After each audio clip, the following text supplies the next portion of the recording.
我执到底是什么？脑科学把它猜透了。昨天我讲武状元苏乞儿，结尾留了一个问题，你们还记得吗？苏灿最后什么身份都放下了，可他毕竟还挂着一个丐帮帮主的头衔，一个放下了一切的人，放下本身，算不算又给自己贴了一个新标签？再往深一步，连《金刚经》里说的法上应舍，连我在修行这件事最后都要破掉。那问题就来了，如果我被彻底破掉，那个我没了，谁在修行？谁在发愿？谁在正道？菩萨度众生，菩萨如果没有我了，他凭什么发愿？替谁发？佛陀说要消灭一切我执，那消灭之后，站在那里讲法49年的那个人又是谁？你有没有发现，这个问题一旦认真追问下去，会把整个修行体系逼进一个死胡同。破我执和有人在破我执，这两件事在逻辑上互相打架。昨天我是从电影、从历史人物的故事讲给你听，今天我想换一个角度，把脑子打开给你看，从脑科学出发，把我执这两个字一层一层拆开。拆完你会发现，昨天那个死胡同之所以存在，是因为我们从一开始就把两样东西搞混了。Hello， 大家好，我是王立杰。要搞懂我执，我们得先搞清楚一个更基本的问题，我这个东西在你的大脑里到底是怎么被生产出来的？如果你是这个频道的老观众，你对默认模式网络一定不陌生。我在打坐到底在做什么那期，还有回向的脑科学真相里都详细讲过。你大脑里有一个叫默认模式网络的核心系统，它在你不做任何具体事情的时候最活跃。它在干什么呢？它在编故事，一天到晚都在编关于我的故事。我过去做了什么？我现在是谁？别人怎么看我？我将来会怎样？它就是你脑子里那台永不停歇的自我叙事生成器。但这里有一个很多人忽略的关键细节，自我感不止一层。葡萄牙裔美国神经科学家安东尼奥·达马西奥花了几十年时间研究意识的神经基础，他发现自我在大脑里至少有3层结构，最底层的一层它叫做原始自我，这是你身体内部的一组神经映射，记录着你的心跳、呼吸、内脏状态、肌肉张力。它不需要语言，不需要记忆，甚至不需要意识参与。一个深度昏迷的人，他的脑干依然在维持这种基本的身体自我表征。这一层不是我觉得我存在，而是这个有机体在持续运转。第二层它叫核心自我。你现在可以试一下，把手指轻轻按在桌面上，你不需要想我正在触碰桌子这个句子，但你立刻就知道有接触正在发生，而且发生在这里，发生在你身上。这种知道是在语言之前就完成了的，没有叙事，不涉及过去和未来，就是一个赤裸裸的当下觉知。有东西正在被经验，而且有一个模糊的谁在经验它。第3层才是绝大多数人以为的那个我，达马西奥叫它自传体自我。这一层靠的是大脑皮层的高级功能，尤其是前额叶和颞叶的协同工作。它把你的记忆、你的身份、你的社会角色、你的人生叙事全部编织在一起，形成一个持续的我的故事。你的名字、你的职业、你的童年回忆、你对未来的规划，全部属于自传体自我。而驱动这一层运转的核心硬件，就是我们反复提到的默认模式网络。这3层请你一定记住，因为接下来讲的全部东西都围绕它们展开。现在我要做这期视频最关键的一步，把达马西奥的3层自我模型对接到唯识学的我执理论上。唯识学里说，我执分2种，第一种叫具身我执，第二种叫分别我执。这2个词听起来很古典，但放到达马西奥的框架里一看，精准的让人起鸡皮疙瘩。具身我执，具身就是与生俱来的意思，你不需要学习，不需要思考，它天然就在。一个刚出生的婴儿还没学会说话，还不知道自己叫什么名字，但他饿了会哭，痛了会缩手。他不会想我饿了这个句子，但他的整个身体系统在替他做一件事，把所有体验自动归到这是我的感受这个回路里。这不就是达马西奥的原始自我加上核心自我吗？一种前语言的、前概念的、生物层面的自我归属感。你不需要知道我这个字，你的神经系统已经在执行把所有信号标记为属于这个有机体的操作了。翻译成预测编码的话来说，具身我执就是精度权重最高的那个先验信念，存在一个持续的统一的体验主体。这个信念不是你学来的，是进化写进你的神经架构里的，它深到你根本意识不到它的存在。然后是分别我执，分别就是思维分别、概念建构的意思，这一层是后天学来的。你在成长过程中学会了我叫某某，我是中国人，我是一个成功的人，我是一个善良的人。你围绕这些标签编织了一整套关于我是谁的叙事，你的自尊、你的焦虑、你的身份认同，你跟别人比较时的优越感或自卑感，全部建立在分别我执之上。这就是达马西奥的自传体自我，就是默认模式网络日夜不停编织的那个我的故事。用时髦的话说，就是你自己维护的一套人设。两套理论，1500年的时差，两种完全不同的研究方法，一个靠内观，一个靠核磁共振，指向了同一个结构。我要在这里停一下，把昨天那3个人物重新摆回桌面。昨天我讲的项羽、苏东坡、褚时健在神经层面发生的到底是什么？项羽在乌江边上，刘邦的军队是客观事实，亭长的船也是客观事实，江东的8000子弟也是客观事实。可他的默认模式网络那一刻在播放一条叙事，我是西楚霸王，西楚霸王不能输，不能逃，不能窥见江东父老。这条叙事的精度权重被调到了最大，大到压过了他的原始自我发出的活着的信号。他的核心自我还在，他能感觉到呼吸，感觉到剑柄，感觉到江风。可那个我是西楚霸王的自传体叙事，把这一切都淹没了。他杀死的不是自己的身体，他杀死的是那个默认模式网络里播放不下去的我。苏东坡从京城被扔到黄州的那一天，他的自传体叙事也崩了，翰林学士这条故事线断了。但他没有跟项羽一样抓着不放，他做了一件非常神奇的事，他把那条故事线主动关机了，他改了名字，叫东坡居士。你看，一个新名字就是一条新的叙事起点。默认模式网络还在运转，但他开始编一个新的故事，一个种地的老头，一个酿酒的闲人，一个看月亮的书生。旧的先验信念被修正了，新的回路被慢慢训练出来。褚时健更狠，他在监狱里的那几年是一次彻底的叙事清零。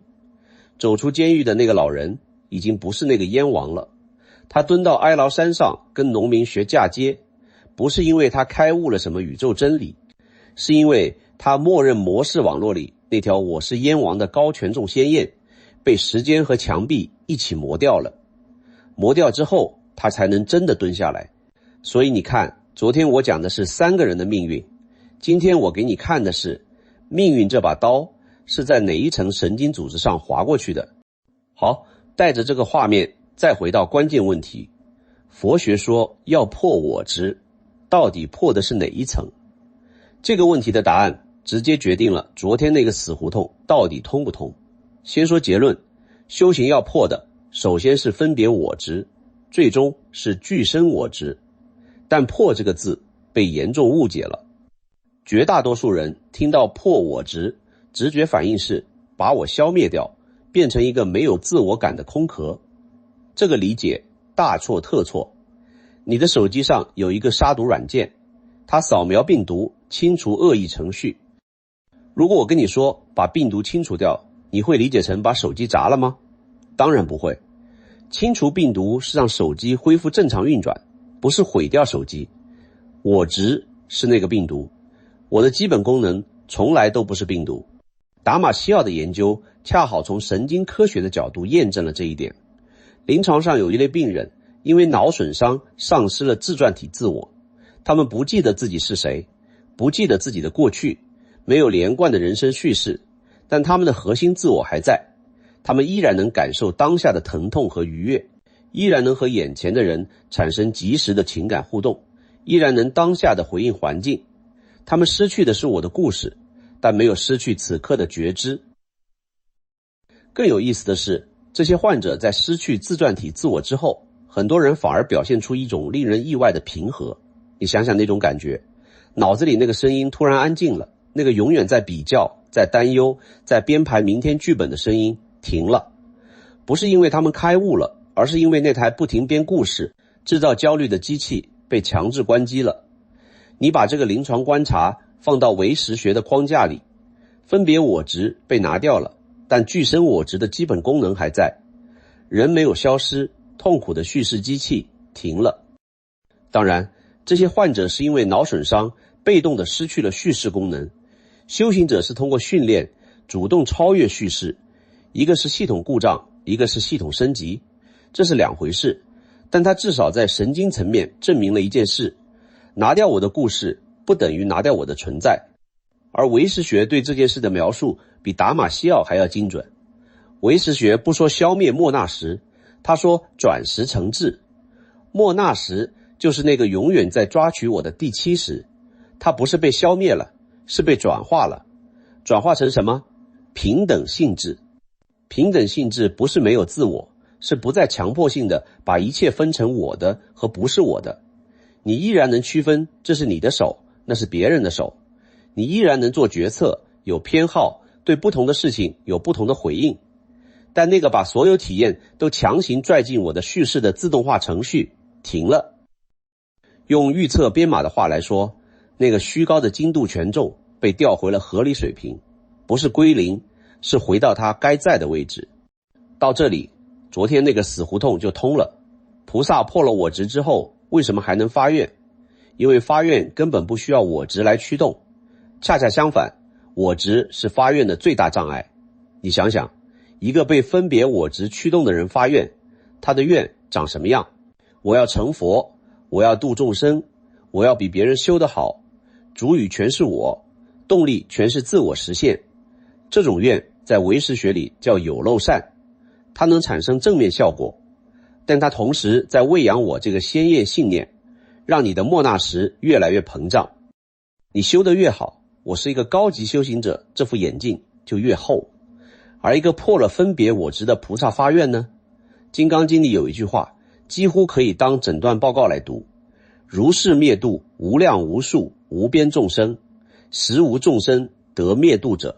度了无数众生，但心里清清楚楚，没有一个我在度，也没有一个众生被度。事情发生了，但没有人在旁边记账。这不是虚伪的谦逊，这是一种认知状态的精准描述。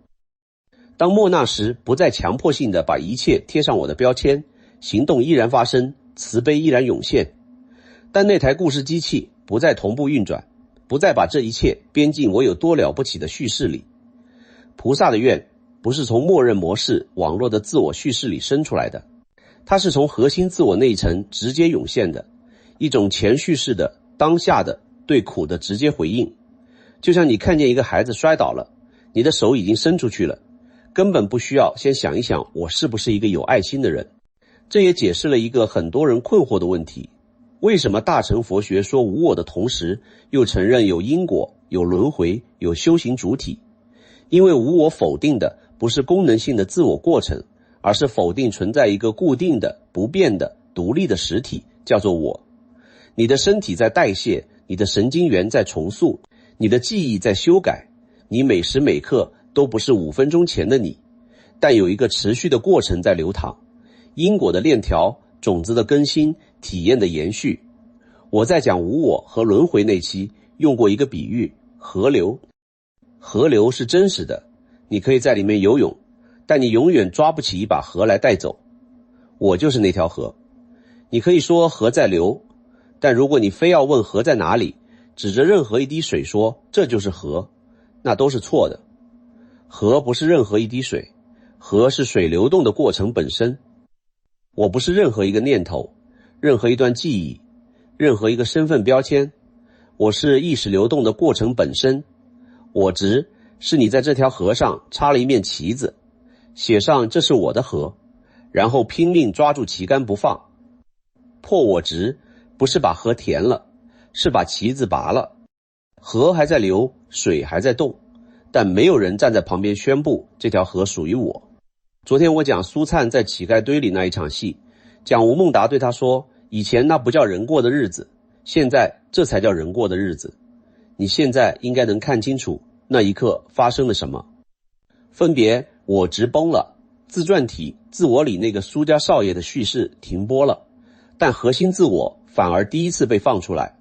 他能感觉到饥饿，能感觉到一碗热粥下肚的温暖。他不是变穷了，他是第一次在场。之前我在脑海里有两个你，一个在说，一个在听，那一期里分享过我的一个类比。肉身是一个自动运行的本地 AI 小模型，就是道家讲的食神。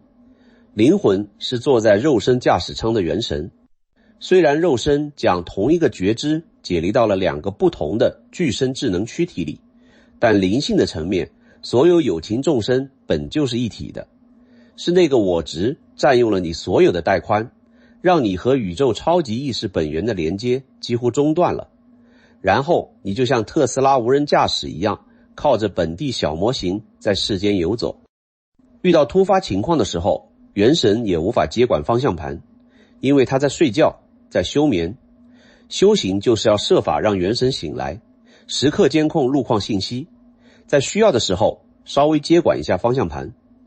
觉醒就是你从 NPC 回到超级玩家，全面掌控这台本地小模型肉身，也就是佛家讲的色身。这个类比没有所谓的科学实证，只是我为了大家容易理解而编织的方便法门，也是一种对机说法，没必要深究这里面的逻辑细节，否则又着相了。好了，讲到这里，把今天的线索收束一下。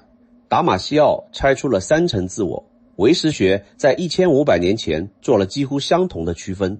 底层的具身我执是生物层面的自我归属功能，身、隐、潜、语言。上层的分别我执是概念层面的叙事建构，浅、显、后天学习。修行不是消灭我这个功能，是识别并松动我执这个病毒。先看清你的名字、身份、社会角色不过是一套暂时的衣服，再逐步松动那个有一个独立的我存在的深层信念。看清它也只是一个精度权重极高的鲜艳假设，不是不可修正的宇宙真理。当这2层执着都松动到一定程度，莫那时转为平等性质。不是我消失了，是我和你之间那道强迫性的界限消融了。